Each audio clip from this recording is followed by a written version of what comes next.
So I see that you've been Well, eating more organic stuff. are we recording? Yeah. Hello, Hi. I'm Joey Carbstrong. I'm Jackie Lane, or some people call me Yeah, Peaches. peaches. Yeah, it's up to you. Yeah, well, you know what? I did used to eat organic bananas and stuff, like when I first went vegan.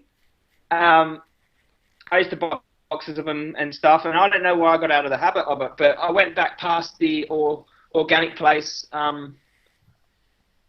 and they had heaps of ripe ones, and I got them for half price, so I filled up my whole trailer, and I got a box from um, the market shed, which was reasonably priced. They're not much more than conventional bananas, but so I don't really have an issue with it. I fell out of the habit, so you sort of like sprung me back, and they do taste better. They do taste better.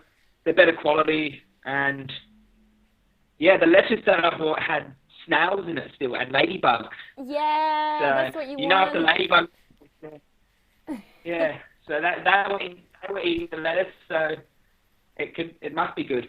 Yeah, So definitely. yeah, But I think I don't think people should worry too much about it because if you're vegan, then you're doing a hell of a lot for the planet anyway, just by being vegan. Because, I yeah, mean, like lessening your carbon footprint by like 50 times, 100 times, 1,000 times. I don't know what would be. We could you've seen that vegan calculator, haven't you? yeah, Have you but I seen the haven't vegan used it. calculator? Yeah, I've seen it, but I haven't used You it. haven't. How long? Okay, how long have you been vegan? I've been vegan for a year. I thought it was longer actually, but it's since I Are you? moved here. Yeah, it's since moving here I decided. But before I was vegan, I cut out dairy anyway because I used to get really bad cystic acne, and so I just completely cut out dairy and I didn't eat meat for like 2 years anyway before I went vegan. I was just eating every now and then a tiny bit of fish. And then I was like, okay, fuck it. I saw Freely's videos and it just completely changed my mind about everything. And I don't know, I started to sort of open up to my compassion in my heart and I was like, I just can't do it anymore. So yeah, it's more for ethical reasons really for me. I was just going to ask you that. Your main motivation was ethics. Yeah, I That's a think good so. motivation because that's one of the motivations that's hard to. You can't deny that one. Like with your health, you can always say, "Oh fuck it, I'm gonna," I can go a couple of days with being unhealthy. But I think your ethics is so much a part of your conscience that it's too hard to cheat on your ethics. Yeah. So I think that should be people's motivation. I think that's where people go wrong. They go, "Oh, I want to go plant-based for my health, for my own me." But then I think you need a combination of both, and the ethics are what keep you on the horse for life. Definitely. That's what completely changed it for me is just when I realized what actually goes on as well, because I didn't even know, like I didn't know until I saw Freely's videos. I literally didn't know that that went on. I know that sounds really stupid, but you just have this like glorified image of like what actually goes on and you think, oh, it's done humanely, but there's just no such thing. Yeah. So Yeah, no, well, you can imagine that the meat and dairy industry have more money than the oil industry, so they have power of advertising and cultural programming. They have like the most genius advertising board of directors, you know what I mean? Just constantly pumping out the programming, and they don't even have to do much advertising because now it's just programming to families. So your family passes it on. So it's like they've done the hard yards, and the society programs itself. So you become a victim of, your culture. You don't even really have to watch TV to be programmed in this society. It's like, it's so true. Like, I so mean, it's not trying to profit. sorry, say that bit again. No, I don't blame someone for not knowing what goes on because you have to search for it. You know what I mean? Or you have to have some innate knowing inside of you. Like I always did. Like I always had some feeling like it wasn't right. Yeah. Unless, so yeah.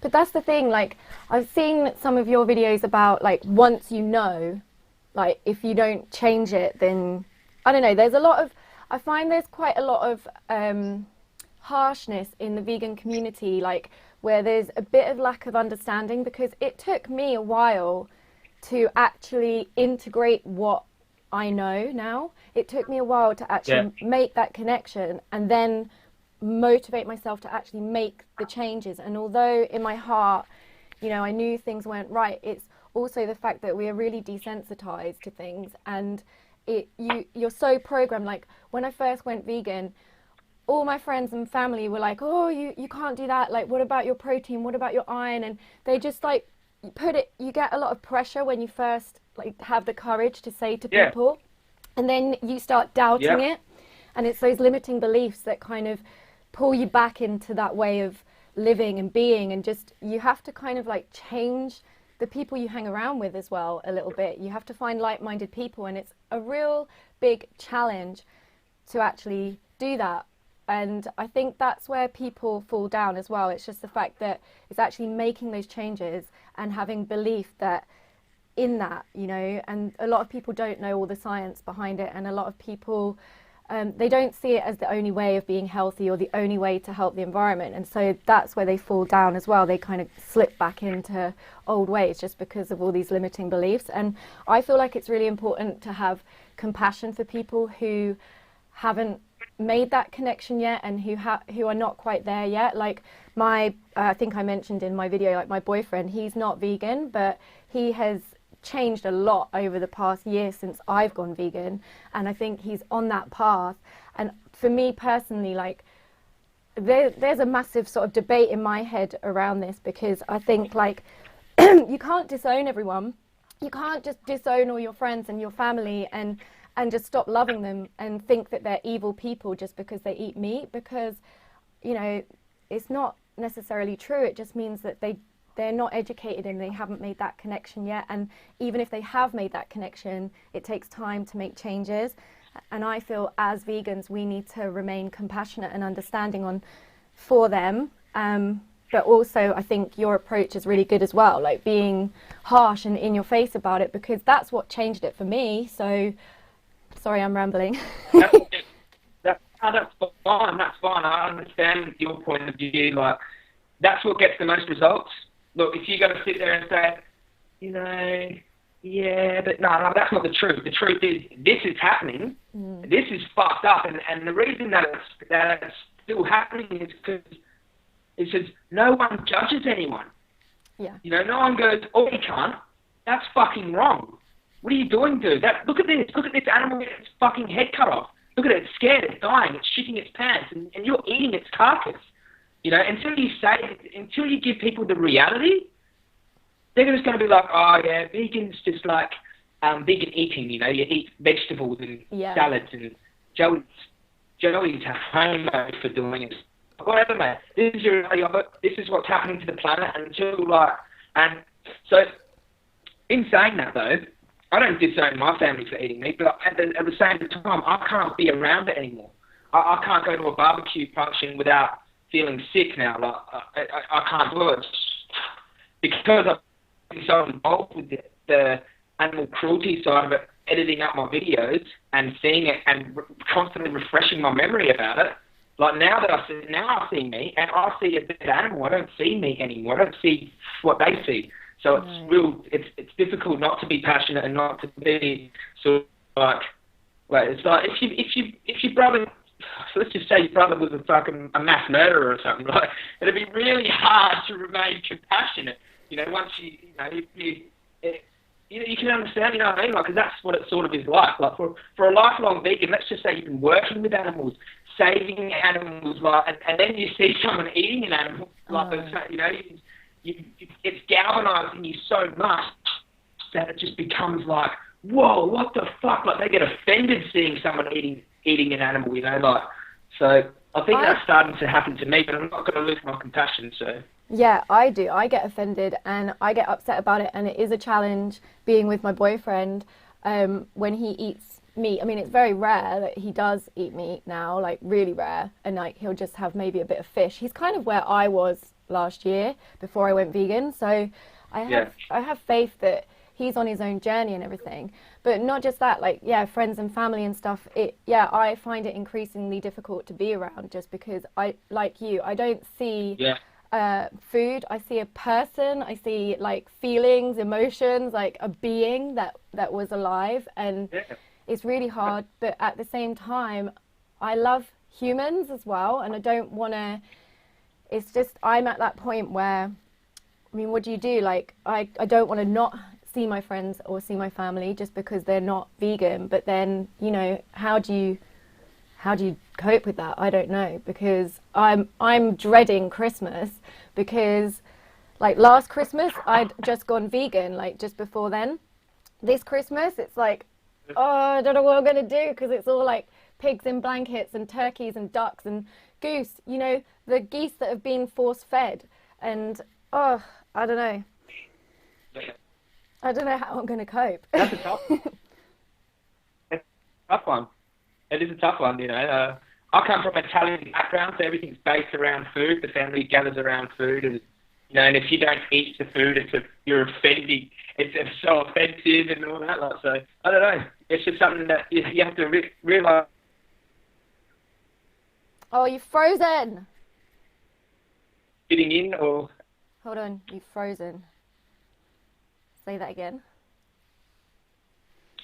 Oh, nothing. I was just saying, like, you have in that situation where you feel awkward and all this shit's happening, and there's, you know, you have to realise why you're doing it. I think some people feel social pressure, like family pressure as well, for like eating at Christmas time and all that sort of shit. So you just got to remind yourself why you're doing it, and what's worse, making them feel bad and uncomfortable and awkward because you're not going to eat the food, or participating in the slaughter and torture of the fucking carcass that's on the table, and you know, going against what you know is right. So I think people's motivation has to kick in there, and they have to. I don't feel awkward that I'm not eating the food. I just feel uncomfortable that they are eating the food. Like, I don't have a problem. Yeah. Like, everyone knows I'm vegan now, and actually everyone's really nice about it, to be honest. All my meat-eating friends and family, they're all, you know, they'll cater for me if I go around their house, or like, they're kind about it. They're not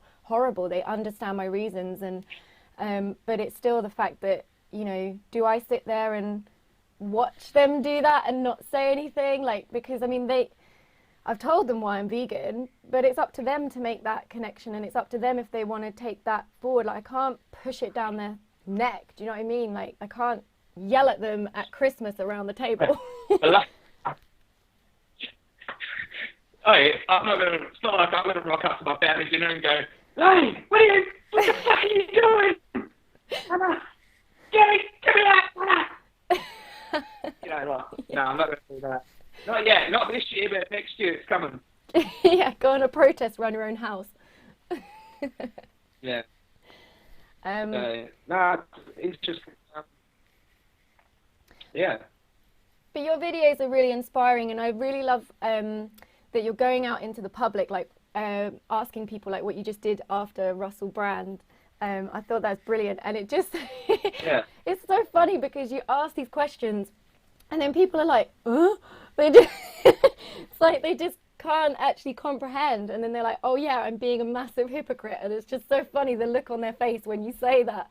They all just go, oh. Do you know the questions that I ask them are the same questions I used to ask myself, which made me click. That's why I ask them the same questions to see and you know what? Majority of people's ego will reach for the excuse and try to, you know. Yeah, try to. Like that guy that just. One of the guys just started saying something, and it didn't make any sense at all. Like, but he just kept talking. Like, he completely, like, I don't know, if you look, all the viewers will watch the video and see what we're talking about here. But like, you're challenging their belief systems, and their heart's saying one thing, but their programming saying another, and they're conflicting. So like, their heart's saying it's wrong, their brain's saying it's food, and they're trying to answer my question, and I'm just like pulling it out of them. I'm going, no. what about this? And it's like, what the fuck is this dude saying, man? And you know, I wasn't really at the Russell Brand concert. I was so tired, and at the end of the concert, I was like, fuck, man. I was looking around at everyone, and I was just thinking, I feel pretty nervous to do this right now, but I thought, you know what, fuck it, just do it, and you know, because what's the reason you're doing it for? Yeah.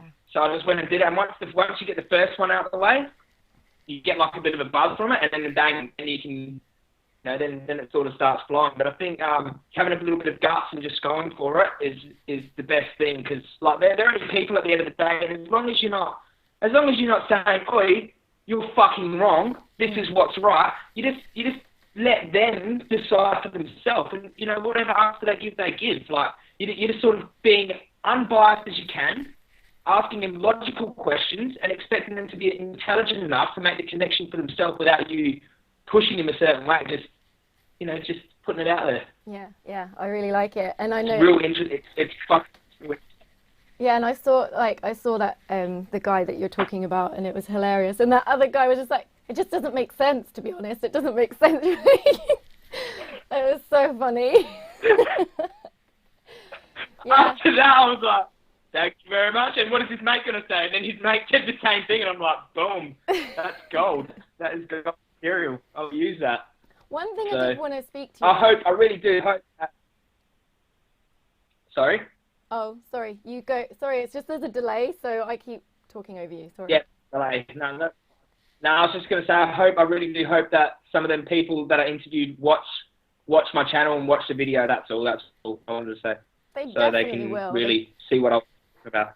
Yeah, they will. And I think it's good that, like, although it's really gruesome to watch your, like, little clips in between, I think it's really important for people like that to see things like that. I mean, now I find it, like, obviously I find it difficult to... It's hard, I know. Yeah. I feel bad putting it up there because a lot of people already know this, but it's for the people who haven't seen it. That's why I'm putting it up there, for the people who haven't fully made that connection. I think the impact of it really helps with the logic. Yeah, definitely. And that's those people that you spoke to are going to go and watch that video of themselves because they're going to want to see themselves on YouTube, and then they're going to see that and it's going to really shock them, and that's definitely like the thing to do. But yeah, I was going to ask you, there's one thing I wanted to speak to you about. I don't know how you eat so much, yeah? I don't know how you eat so much food. Like, I cannot eat that much food. And in the UK, I have issues around, because like bananas and all things like that is all imported here. And I don't know like how sustainable it is, you know? And it's just a question that I haven't really researched it yet, but I'm concerned that for me in the UK, it would be very difficult to go high carb vegan because of that issue. Like all the fruit, especially in the winter, it doesn't come from here, and it's difficult to get organic stuff as well in the winter. Oh, really? Well, just because you're high carb, that doesn't mean that you're high fruit. I guess that high carb just means like high carb, low fat. You can do oats and you can do cereals and rice, potatoes, sweet potatoes, all the starch. You can go starches. But what if you want it to be raw? If you want it to be raw in the UK, I think that there's and what's your issue trying to source organic produce just in winter? Just the fact that, is it sustainable for me to eat that amount of fruit in the winter in the UK when it's all imported? Like, is that because obviously it's like... How do you mean sustainable? Sustainable in what respect? Like you're going to out-eat all the banana plantations so there's no bananas left? No, because the way that it's imported, like everything, you know, it's like flown over or on ships, and like, is that a good thing? Because that's like, it's not grown here. It's not grown on the land in the UK. It's not grown there. Like you're getting bananas from Ecuador or something and getting flown over on a plane. Are you worried about the fossil fuels it uses in the plane to get them over here? And the pollution. Or is that what you're worried about? Yeah, the fuel, the pollution. And the pollution. Yeah. Do Do you drive a car? I did, but Do you it's drive just a car? I did, but it just died. You did. You did? Yeah, it's just died like your one. I think you got to think about this. You're lessening the impact, your carbon footprint on the planet that much that, look, some of these things you can't avoid. You can't avoid, like, if you want to eat bananas when they're going to come over on a plane, like, we live in a society that runs off, you know, fossil fuels and stuff like that. As long as you're lessening your impact as much as you can in your day-to-day life, eating bananas is a little bit of it's a good swap for eating a hamburger, seeing as the hamburger's got this big, massive carbon footprint on it.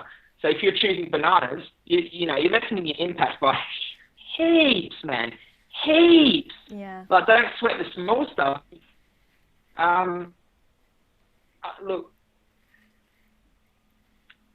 it's about lessening your impact as much as possible, you know, but not like so that you have to sit in the backyard and eat your own grass off your back lawn, but be careful you don't step on a beetle, you know what I mean? Yeah, yeah.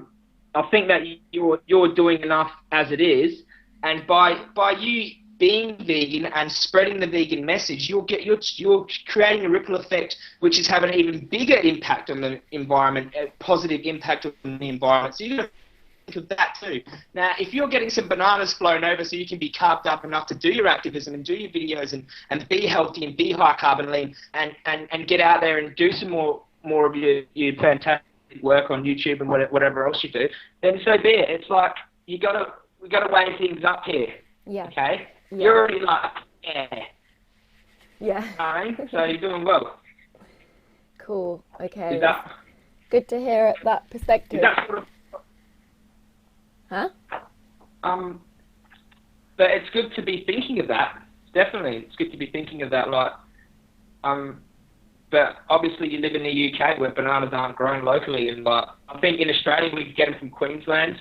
They're grown in Queensland. They fly them over to South Australia. It's still green, and you know. So, with regards to what you said about GMOs in Australia, I thought that it was just South Australia that don't have GMO, but they also import stuff. They still have produce that is GM from like other places. If we get look, I'd have to do my own research. Yeah. But I think like fruits and vegetables that are grown in Australia. Let's have a look here. Fruits and vegetables grown in Australia, I don't think are GM. Mm. So. That's so good. We need that here. I don't think they outlawed Monsanto in South Australia. Yeah, that's what we need. Or I need to come and live there. I think America's like different as fuck, but there are GM products I've seen that do come into South Australia, like canola oil, and this other thing called soy linsenin or some shit. Wait a sec. Lecithin? Yeah, that's that stuff. Can you do an English accent? Can I do an English accent? Was that one? I don't know. That was one. I don't know. I don't know if it was. I should have done my research before we did this Skype thing, shouldn't I? I should have. I knew you were going to ask me that. Now Can you see my screen? I can see your Facebook, and you're down the bottom. Okay. Let's have a look. I can read your messages. Currently, the only genetically modified food crops produced in Australia are canola and cotton. A variety of other GM foods can be imported and used as an ingredient in packaged foods, where GM ingredients are highly refined and do not need to be labelled as containing GM products. Okay, so we've got cotton, canola, imported GM food. Food Standards Australia and New Zealand allows manufacturers to use a wide range of GM food ingredients imported from overseas. These include specific soybeans, corn, rice, potatoes, and sugar beets. So we've got soybean. Yeah, see here's soy lecithin, whatever it's called. Lecithin. Lecithin. Emulsifiers, additives. lecithin. Okay. Okay, so it's pretty good in Australia then, like compared to the UK. Oh my gosh. Yeah. This is 2013, so Okay. I don't know. It's very different in the UK, and I guess that's why I'm more like on the old promoting organic in the UK, just because everything is GM here, like in the supermarkets. So. And I think even more so the US is like what's real full on with the GM products, but also in the US organic fruit and veg is real cheap and accessible. There's heaps of it, so they're lucky in that respect. Yes, that's true. Why did you do that face? No, because I'm just getting that camera angle right. But after researching, I was at the shops today, and I looked at a different chocolate cocoa, and I looked at the back, and it contained soy lecithin. So I didn't get it. Yeah, that's the thing. If they don't, like, you have to check the labels, because I guess the best thing for like chocolate drink would be like raw cacao powder. Yeah, that'll just keep me awake for like 2 days. I got this Snickers spread from the health food shop, and it had cacao nibs in it, and I thought it was the banana and ice cream that kept me awake, but it was the cacao. Yeah. And I was awake till like 5:30, buzzing like, what the fuck? I thought it was the sugar, but no, it wasn't. Cacao is very, very powerful. I have to be really careful with things like that. Like I can't have like caffeinated things either, because I get really like shaky. So I have to be. Yeah, me too. This is, by the way, guys. This is peppermint tea. Oh, very nice. What? I can't really see it because it's a bit blurry. But what brand is that? Is that just an Aussie brand? It's tea bar. It's a local tea shop, and they gave it to me at the Nourish Festival. Free tea. Lovely. What's in your smoothie? In here are bananas, dates, beetroot, raspberries, almond milk, coconut water, apple juice, and then some stuff called faux tea, but it's also known as ho shu wu, which is like a root, and it's like a rejuvenating herb, and moringa powder, and some flaxseed powder as well. And that's it. Do you use these powdered superfoods? Sorry? Do you use powdered superfoods, like the lightweight packaged little powders Sometimes. with all the health benefits are like $6?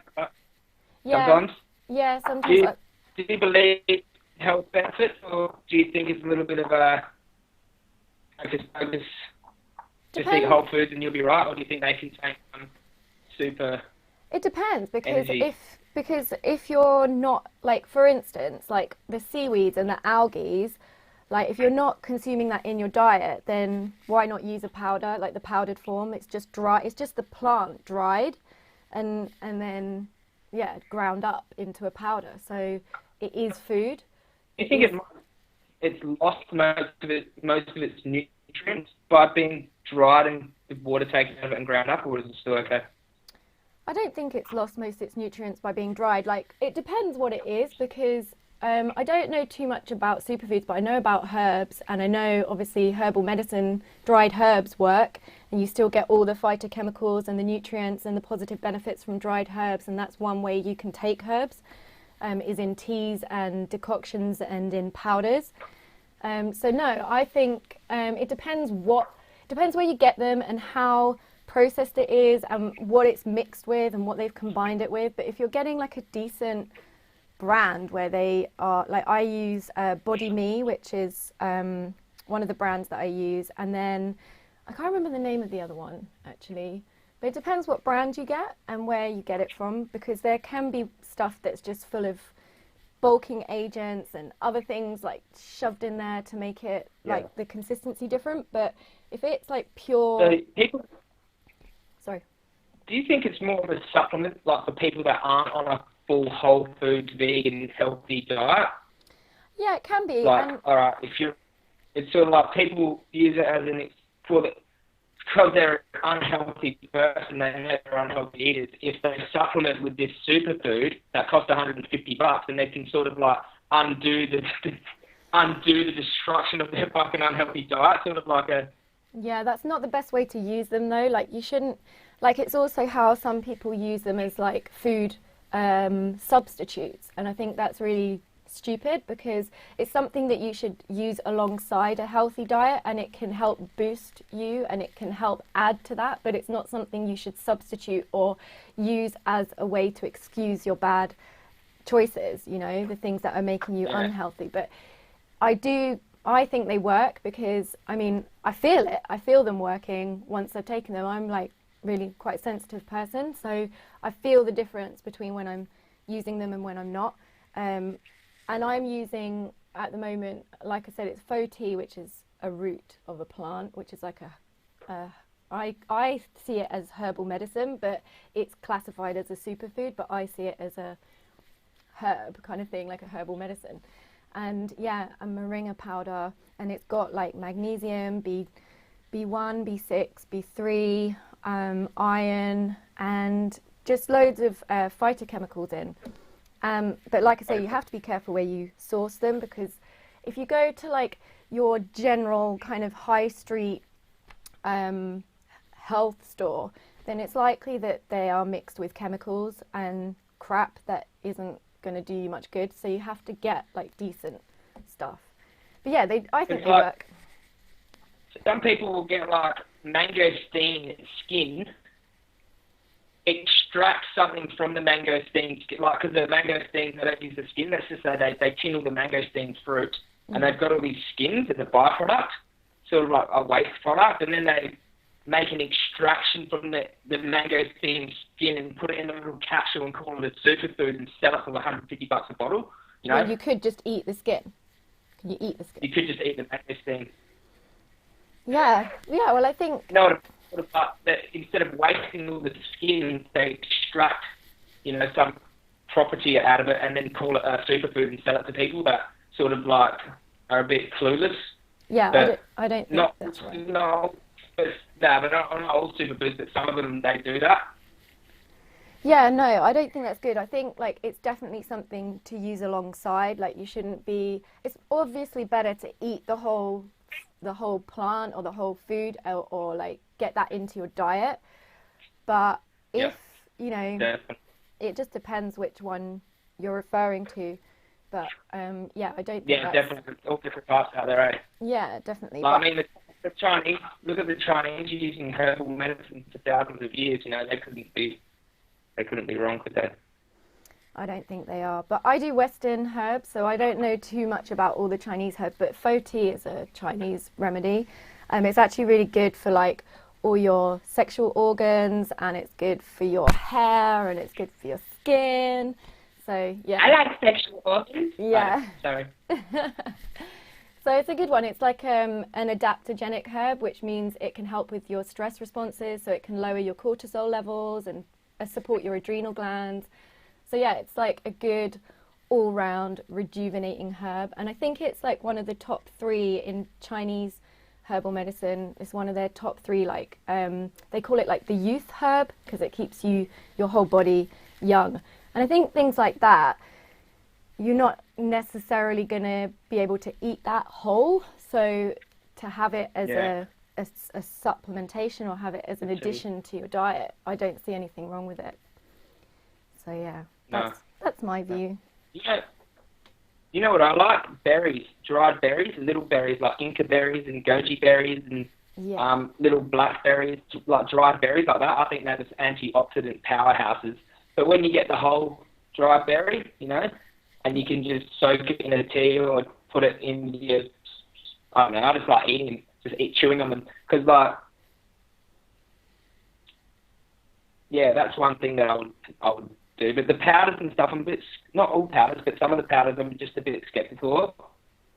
Yeah, there are some really rubbish ones out there, and I just think it depends how you're using them. Like, don't become reliant on them, and don't be using it and not eating like all your whole foods as well. You need both. Like, well, you don't need both. They're an addition, and I think like for me, I like to experiment with these things, and yeah, I don't see anything wrong. Well, with the ones I'm using, I just sort of follow my intuition with things, because I'm normally quite good with sort of trusting my intuition on things. I can normally feel if something's a bit not vibrating at a high frequency. So yeah. Definitely. Probably sounds a bit crazy, but that's the truth. My bananas are vibrating at a high frequency. Yes, your organic ones definitely are. But how do you eat so much, Joey? No. Tell me, how do you eat so much? Did you always eat a lot? I've always been a big eater. But now that I do a lot of commuting on my bike, I ride from place to place. Anyway, even if I'm not doing that, I can still eat big. I've just been a big eater always, but that's why I have always had weight issues, big eating.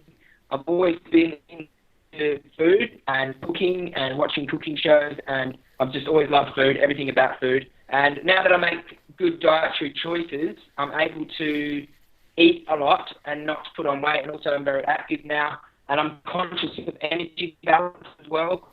I don't just scoff my face and expect to be able to scoff my face again the next day without doing any form of exercise. Like, I'll carb up and make sure I use them carbs to fuel some fitness. So I'll be conscious, all right, I've got all this food on me, what can I go do? I'll go for a big ride, I'll go be active all day, and then I'll wait till I'm hungry before I eat again. And that's what I wasn't doing when I was putting on weight. So conscious of energy balance and being extremely active and having a massive appetite. That's why I eat a lot. Okay, cool.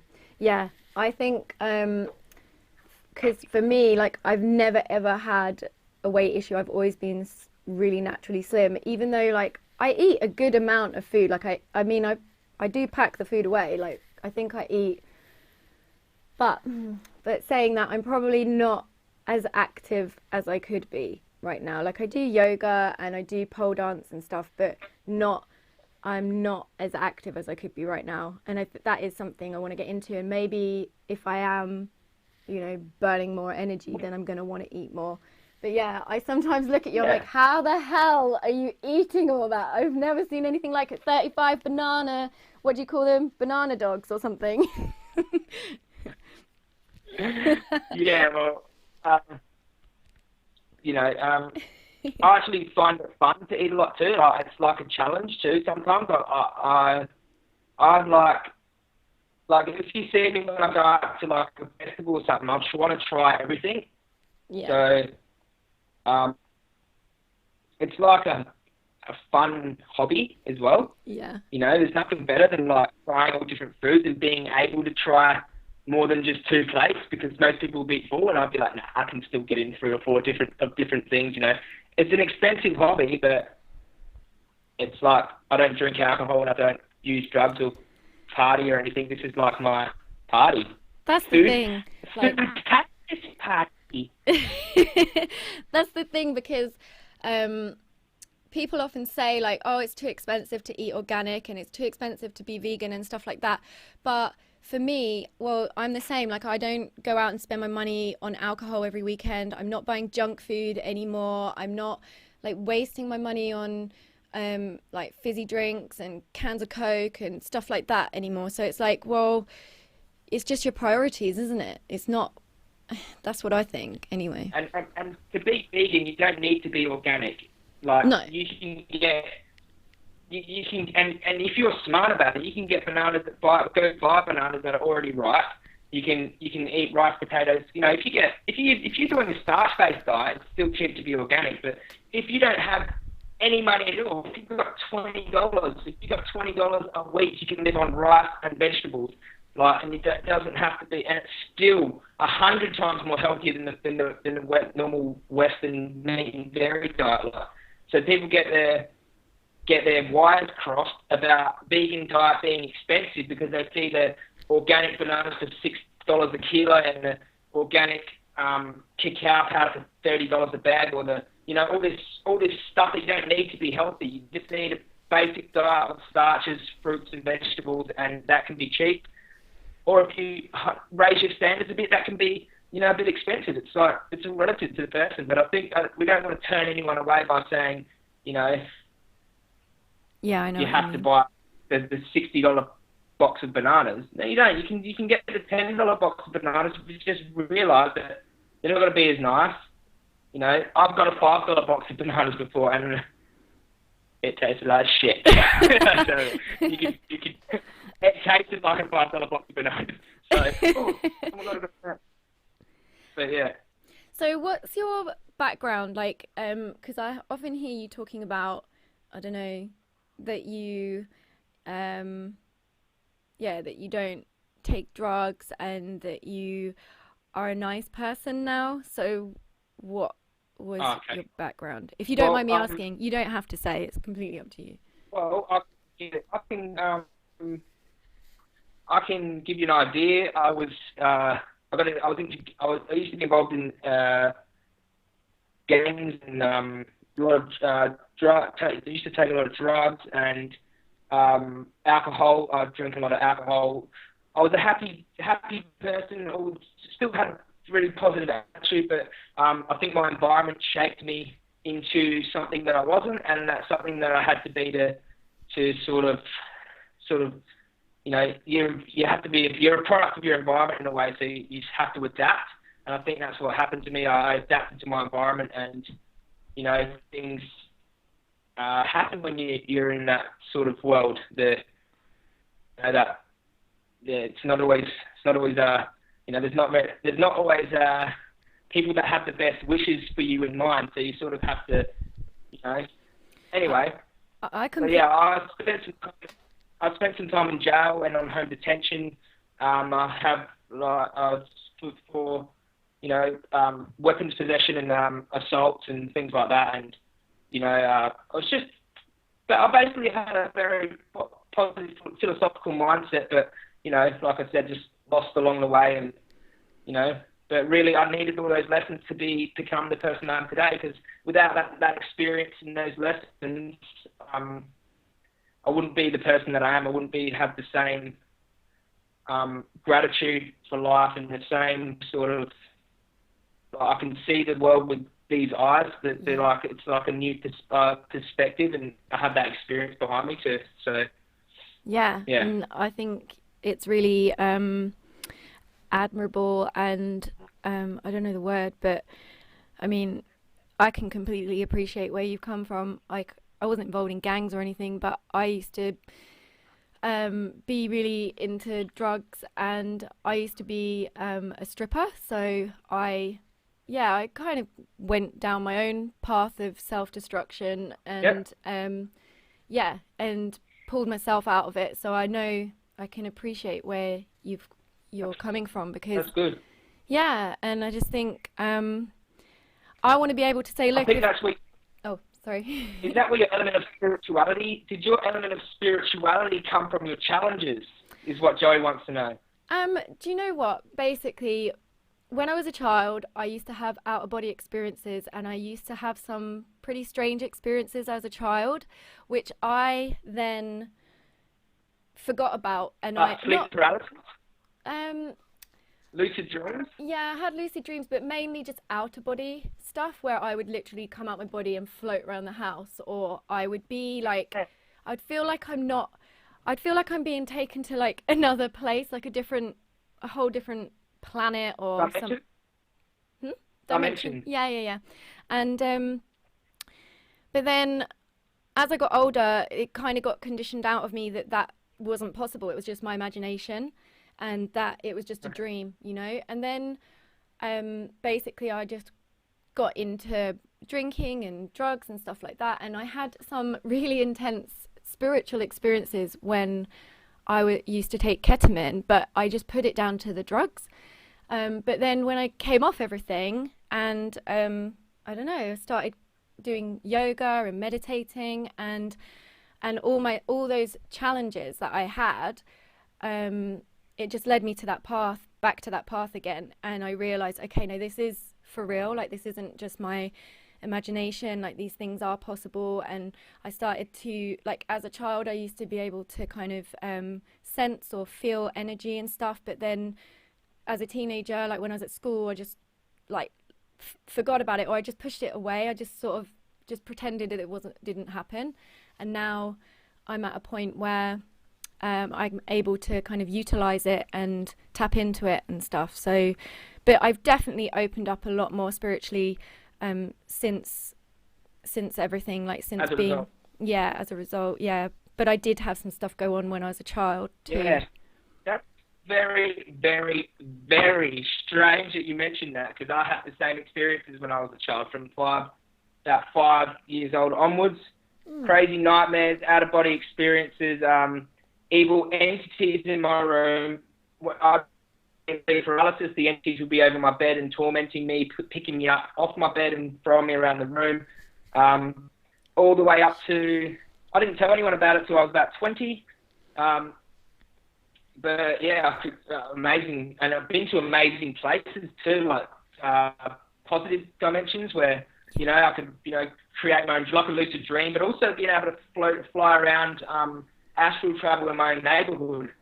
Awesome. And it used to happen a lot after drinking alcohol, which I later found out that alcohol opens your pineal gland. So that's why it was easy to astral travel and lucid dream after drinking a lot.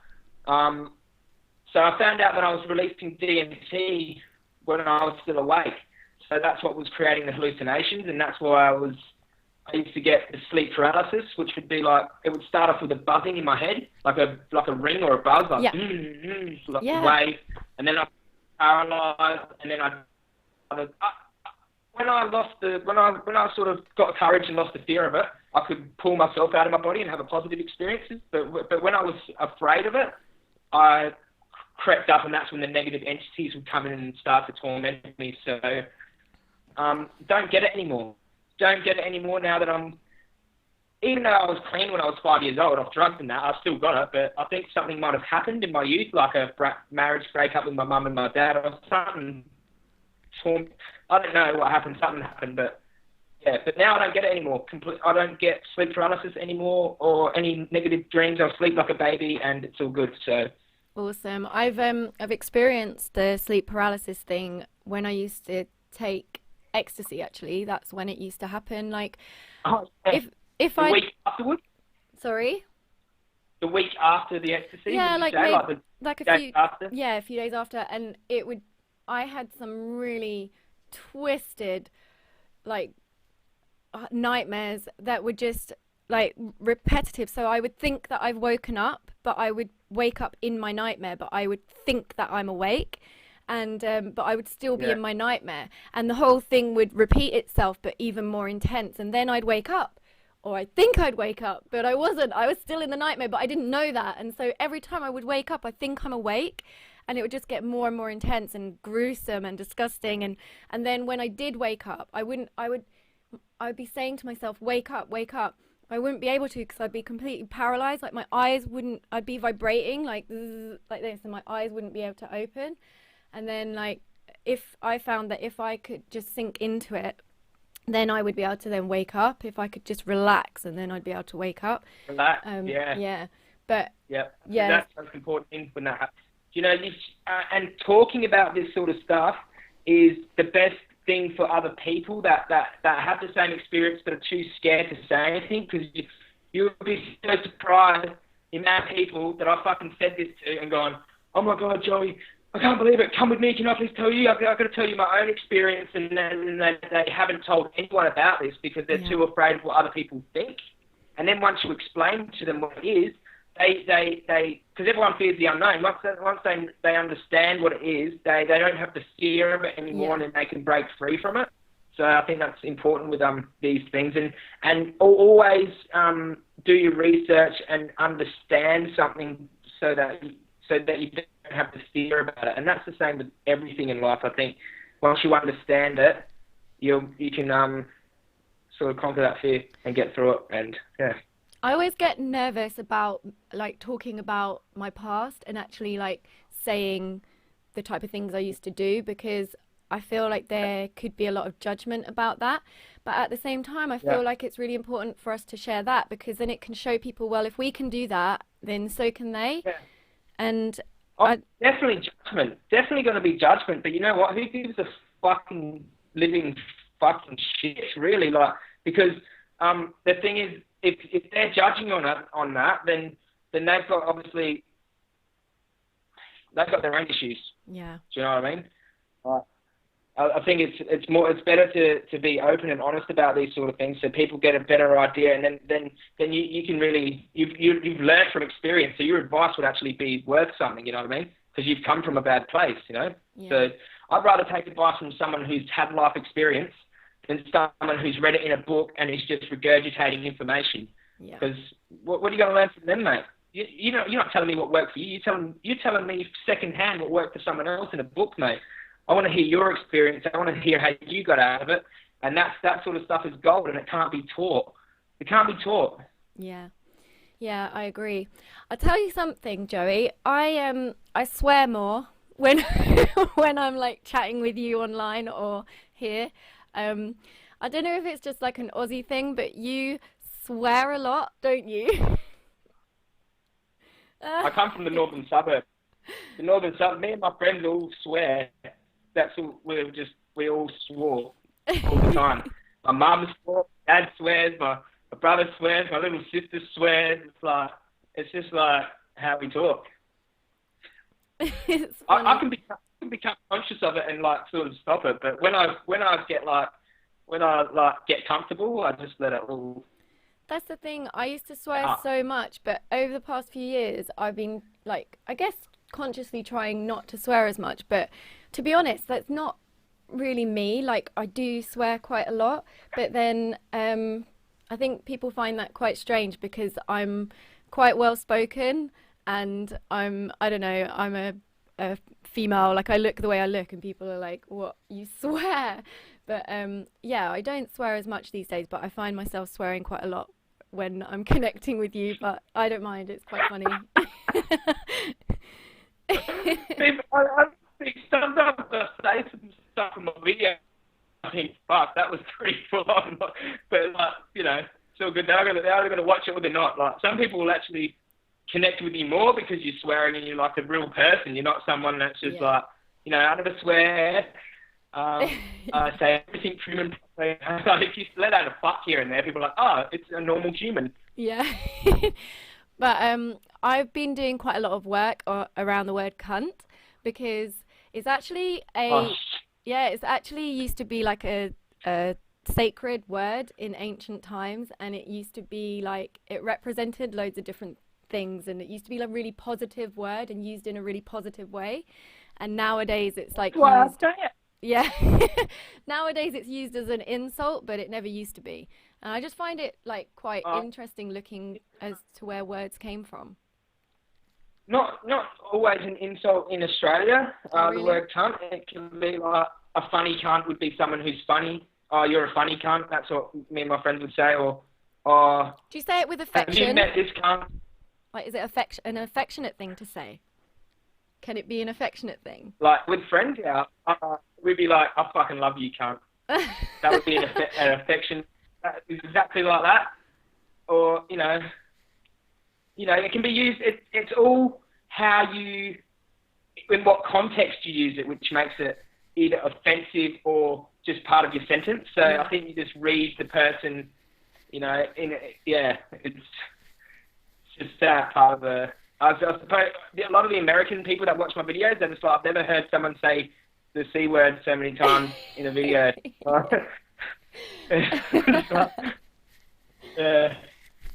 quite funny. Oh, well, how long have we been talking for? Hold on, let me just check, because I think it's been... Nearly an hour. Nearly an hour. Nearly okay. an hour. Shall we, like, wrap it up? We can wrap it up. We can wrap it up. Cool. Yeah, it's been really awesome speaking with you. What were you going to say? I would just like to say I loved your video. I watched it twice, right? And you had some really interesting things to say, and I took things on board. And you refreshed. When I first went vegan the first year, I was like, organic this, organic that, yeah. And then I sort of just like got relaxed. I wasn't earning much money at one stage, so I was doing everything cheaply, like just scratch and buy. And I think that mentality sort of, you know, I was stuck in that mentality, but now I've got a little bit extra, you know, little bit of extra money now I'm working again. I'm just going to spend it maybe on a better quality fruit and veg and support the local organic places, because I agree with you. I agree with you. I'm not going to sit here and say that anything you were saying isn't true. You know, so I'm open for, you know, discussion and helping. It benefited me a bit, so I'm grateful for that. So thank you. Yay! And I'm grateful for you too, like with your perspective on things and what you said about when I said about my issue with sustainability with bananas in the UK and stuff like that. And your videos are really inspiring and really funny. And I think it's really important to keep that humor, because, you know, we can all get a bit too serious about these things. I certainly can, because it is a serious topic. But if you bring that humor into it, it is just inspiring, and it keeps it lighthearted. And yeah. So yeah. The main thing is, guys, everyone who, if we're going to upload this, the main thing is it's vegan, all right? So vegan first, and then health, all right? Because the main thing is animals aren't getting tortured and enslaved, right? So that's probably the main fucking issue, and environment and stuff like that. And health is like a excellent byproduct of all that, you know. If you want, and then you can start getting right into the organic, and, you know, and growing a pickle bush at the back, or, you know, doing everything, you know, whatever. You can really get right into it, but we don't want to turn anyone away from vegan. Veganism's so easy, man. It's so fucking easy to be vegan and get burgers and pizza and you know, whatever you want, man, whatever you want. So yeah, definitely. I agree. Yeah. Cool. All right. Well, yeah, I'll catch up again with you soon, and thank you very much for your time today.